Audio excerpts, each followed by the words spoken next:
Yo, what's good everybody? So in this video, what we're going to be covering today is pretty much our entry levels and where we're going to be looking to take trades from. So when it comes down to looking for these entry levels, we're only going to be entering trades off of these very specific levels because these are going to be the highest probability trades that we could potentially take. Now, when it comes to these higher probability trades, this is typically when I like to use a lot of size in my position sizing when taking these trades, because again, the probability is outweighing the negativity of the specific trade. So the first thing that I want to actually cover is a trending condition. As you guys can clearly see here, this is silver, by the way. So XAG USD, this is the commodity silver. What you can actually notice from this chart is that price has been moving sideways since pretty much, what is this, 2020? So price has been pretty much moving sideways since 2020 at its original highs at almost $30 an ounce, which it's crazy to see that silver hasn't been able to break $30 an ounce. And now it's 2021 December, and it looks like it's going to go down to its original lows. That's besides the point. So what I actually wanted to cover basically is a trending condition and our best opportunities where we're going to be looking to enter within these trending conditions, right? So typically when we see a trending condition, we're going to see market do something like this, where it's making higher highs and higher lows, right? Your best trading opportunity or entry zone is going to be all throughout this range here. Mainly this top range is where you're going to be looking to start taking your buy positions from. Again, pretty much just waiting for price to actually come into the zone where you would be looking to take a buy and looking to target probably your previous high here. I kind of wanted to get that out of the way. So when we're actually trending bearish, lower low, lower high, lower low, our best entry opportunity is going to be at our previous lower low, looking for price to form that lower high where we could actually look to take that sell position there as well. So what we're going to be covering again is going to be our entry zones. And the very first thing that we have to do are mark off our major levels of supply and demand and support and resistance. So again, how we do that and how I like to do this is basically looking at the bigger rejection areas. So the first one I see is right here. We have a big rejection, another big rejection at the same level. Rejection here, here, then here, as you guys can see. So that's where I'm going to be placing my first level. And how I'm going to place this level, I'm going to lock it first of all. I'm going to go into settings and then put daily at 22.00. We'll put 22.00. Right, it's not $22 flat, but it is 22.1.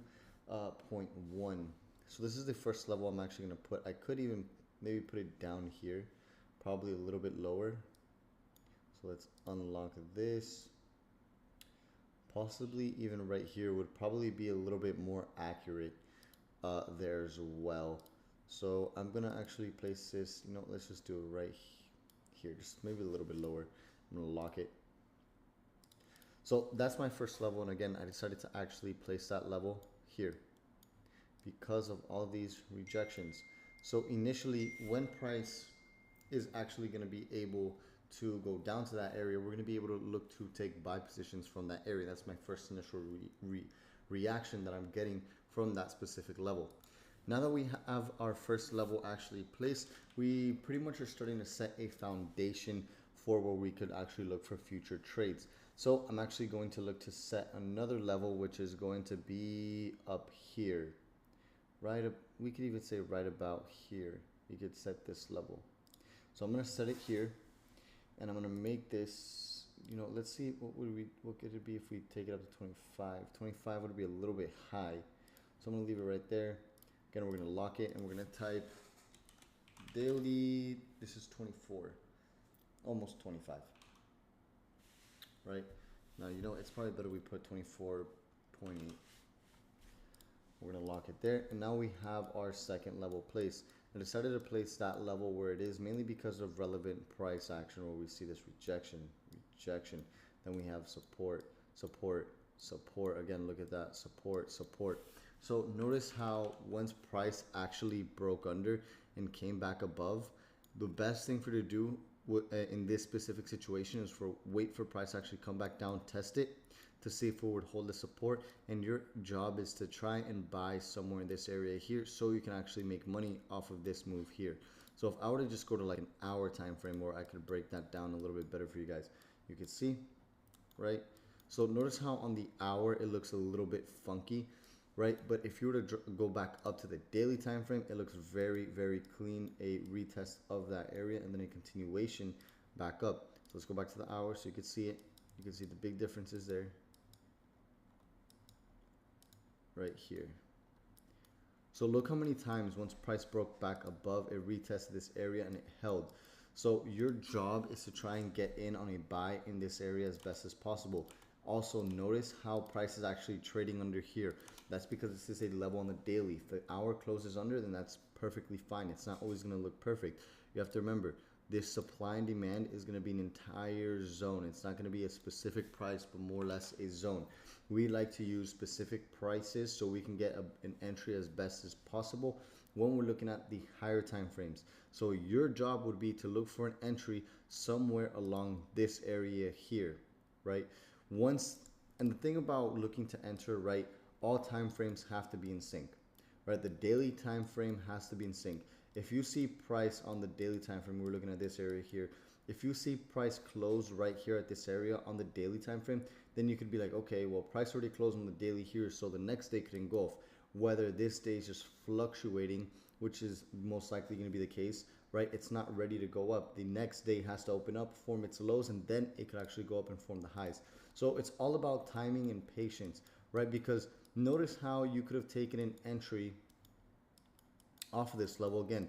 Once price closed above on this level on the daily, you wait for the pullback to this level, where sure you could have taken intraday trades like, hey, we're going to sell back to this level here. When it gets here, we're going to look to buy, right? Sure, you could have done that, right? But let's just say you take a long position here, you take a buy somewhere along this area here, you put your stop loss under the lows, and you actually target the highs up here for 3 times your risk, right? Let's see how long it actually took for this trade to actually play out. So for you to even be in profit, it took about 7 hours. Then for you to actually be in profit where price is finally going in your direction, it took about 14 hours. And then notice how price actually went up. So it took about 20 hours for this entire move to actually play out, which I have zero problem with holding a position for that long if I'm going to make the money off of it, of course, right? Patience is a big thing when you're taking trades off of these major levels, and you have to be able to hold your trade through, right? So now again, it comes back down to our entry candlesticks. We're going to be looking for price to trade around these levels, and we're going to be looking for signals like this: engulfing number 1, engulfing number 2. This is actually a super strong buy signal, especially that we're trading at this level of support. Super strong buy signal here, right? Why is this? Because again, look at the rejection. There's the downside, and then notice how buyers brought price all the way up past the open and close within the top 1/3 of the actual wick from the open to the highest high. Notice how price closed that strong. That is a super strong entry signal. It's a high probability entry signal. And then notice how it closed above this range here that I did as well. Then price gave a little pullback and a continuation higher. One thing I want you to pay attention to in detail here is notice how price closed here, then price closed here, then price made a low here and made a low there. So just pay attention to this detail and this market structure within this hour time frame. What does this look like to you, right? Your initial reaction should be that looks like a higher high, higher low, higher high, higher low, meaning that the 15-minute and the 5-minute time frames are making higher highs and higher lows. These are very strong signs of bullish momentum, and that price is going to continue in the opposite direction, right? So again, notice the break above this high here, pullback, retest, and then engulfing. This would have been another sell or another buy signal right here, a high probability engulfing candlestick. Now, if you would have taken a buy there, what you could have potentially done is taken your buy here, your stop loss go a little bit under support and a little bit under this low here. Then you could have had the same target or even targeted the actual high itself, which would have definitely been hit way later on. But I just wanted to show you guys this, right? So let's kind of erase that. Now let's kind of continue. So that would have been, again, that was an area where we're going to be looking to trades. This is where what I call our entry zones. Anything in between, you're going to have to really focus on an intraday perspective. Now, notice how, let's just say we're on the daily time frame right now currently. Let's take a look at closer price, because we have our long-term areas where we know we could look for reversals, and now we're going to look for our short-term areas. So notice how first reaction right here is that price is currently trading at a level of support and a level of resistance. So notice how price so far is already rejecting this area right here. Right, notice momentum significantly slowed down. I'm going to actually lock this as well. Right, we can even go to a 4-hour time frame, see what's going on here. So notice how last time price was trading in this zone, we had a big move to the upside. But one thing to keep in mind is that price is making lower lows, lower highs, lower low, right? So now we're setting our more major levels on the daily time frame. Then we're going to set our a little bit more minor levels on the 4-hour time frame. So unless price breaks these two levels, then what you're going to look for is to set other levels that are a little bit higher or a little bit lower than when you have your two main levels. Your two main levels is what I call the foundation. So I'm going to look for another price where we could see the market actually be indecisive at. And I'm going to come to the conclusion that that's actually going to be right about here. So 25. So that would be the next area where we could look to actually target. Right, which would be again another entry zone, right? So this is going to be daily 25. Close that, and then let's look for one more, which my immediate reaction is going to be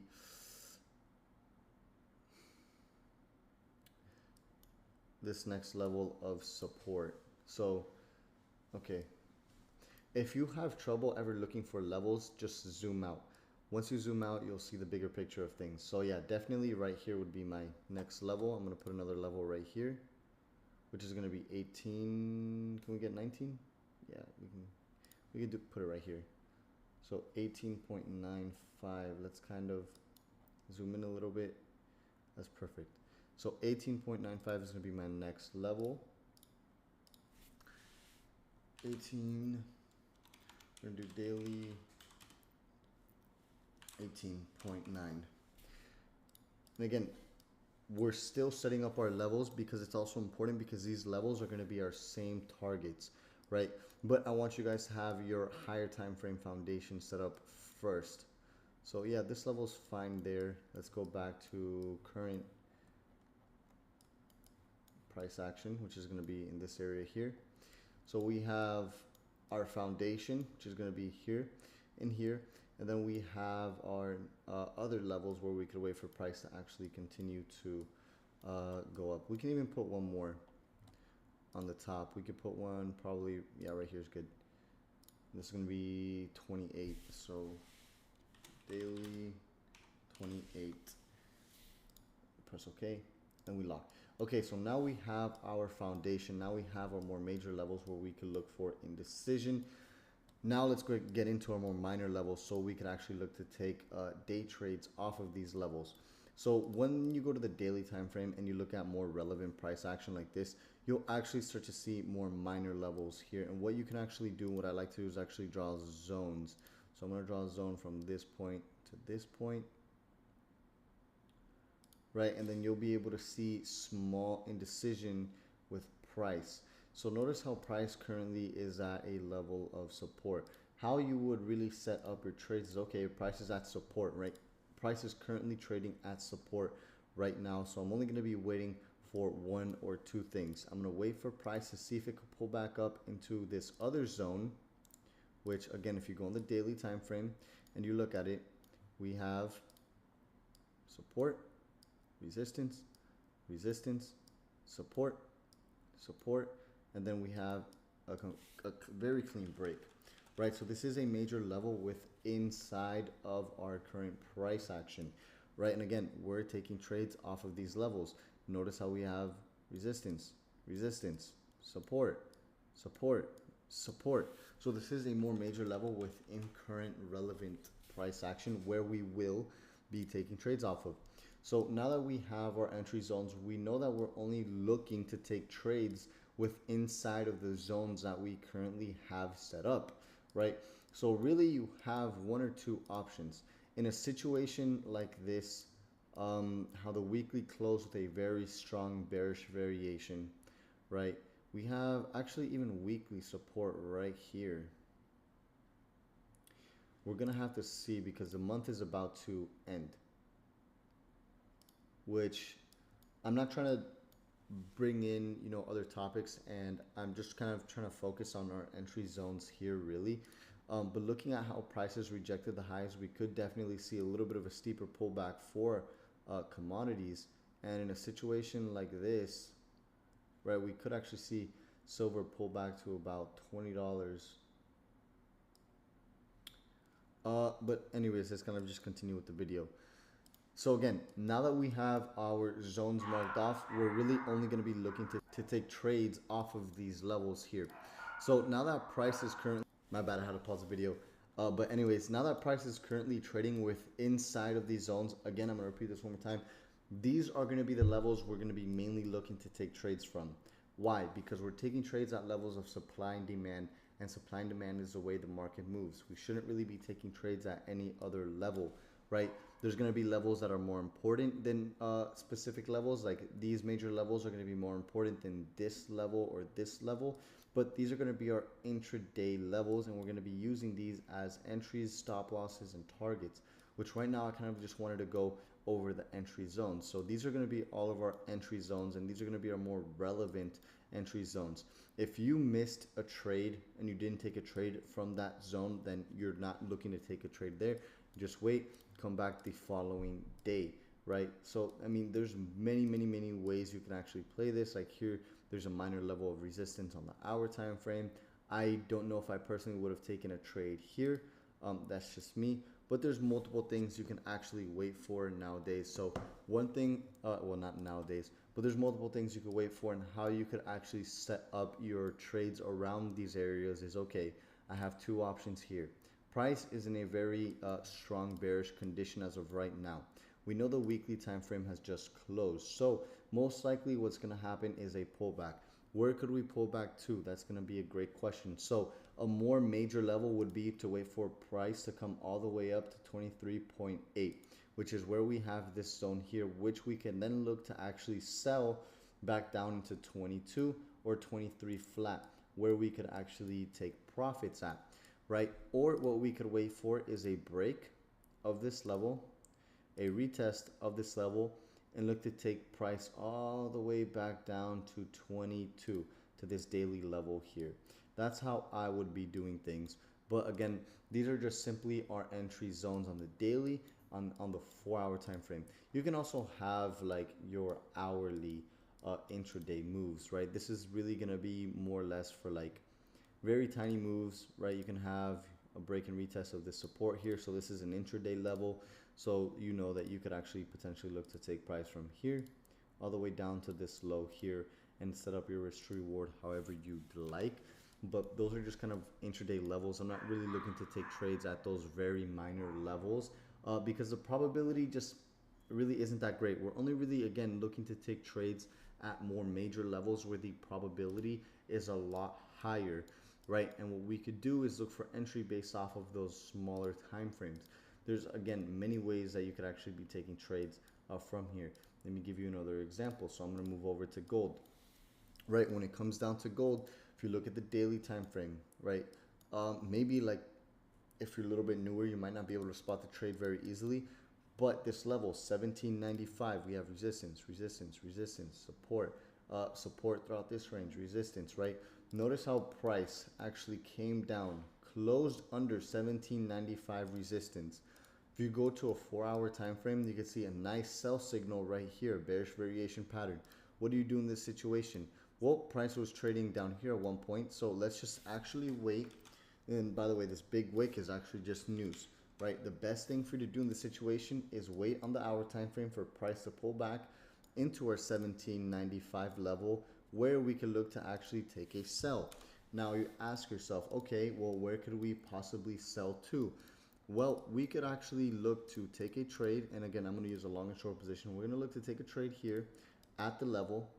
We're going to put our stop loss a little bit above the level, so about maybe 50 pips. Let's leave it at, right? And our take profit could be down here, right? So I'm actually going to give it a little bit of a bigger stop just because gold, again, has a lot of volatility to it recently, as you guys could see, right? I'm going to give it a little bit of a bigger stop, about 80 pips, and I'm going to look to gain 4 times my risk on this position.